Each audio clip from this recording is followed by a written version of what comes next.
একদিন স্বামী বিবেকানন্দ এক গ্রামে গিয়েছিলেন ধর্মের বাণী প্রচার করতে। সেই খবর শুনে গ্রামের লোকেরা ভীষণ উৎসাহিত হয়ে উঠল। চারদিকে আলোচনা শুরু হয়ে গেল, স্বামী বিবেকানন্দ এসেছেন, উনি আমাদের ধর্মের বুড়ো তত্ত্ব বোঝাবেন। গ্রামের মন্দিরের সামনে একটা বড় সভা আয়োজন করা হলো। সেখানেই স্বামীজি সবাইকে উপদেশ দিতে শুরু করলেন।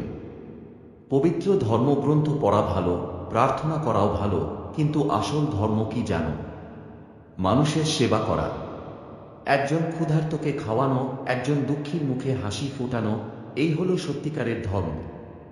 গ্রামের কিছু পণ্ডিত স্বামীজির এই কথা শুনে একটু বিরক্ত হল।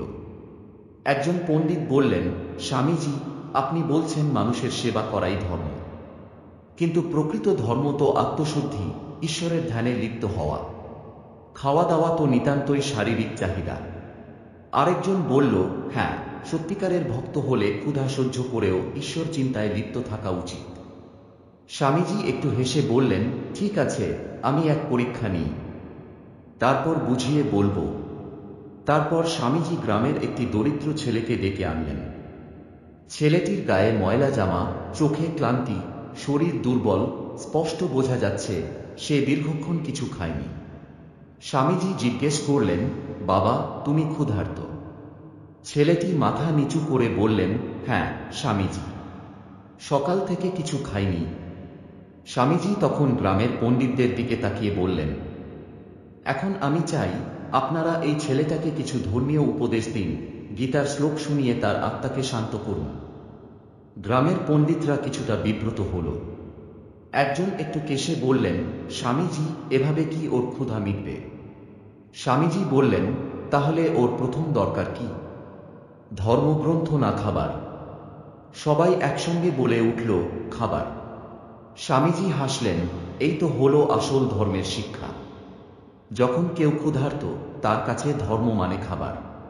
খালি পেটে ধর্ম হয় না। আগে তার ক্ষুধা নিবারণ করো, তারপর ধর্ম শেখাও। এরপর স্বামীজি এখানেই থামলেন না। তিনি সভায় বসা কিছু লোককে বললেন, আমরা সবাই ৮ ঘন্টা উপবাস করব, তারপর আমি আপনাদের প্রশ্ন করব। সবাই রাজি হল। ৮ ঘন্টা পর স্বামীজি এক বৃদ্ধকে প্রশ্ন করলেন, এই সময়টা কেমন কাটল? বৃদ্ধ বললেন, স্বামীজি, প্রথম ২০ মিনিট তো ভালোই ছিল, কিন্তু এখন একটু অস্বস্তি লাগছে। এক যুবক বলল, আমার মাথা ঝিমঝিম করছে, আমি কিছু খেয়ে নিলে ভালো হতো।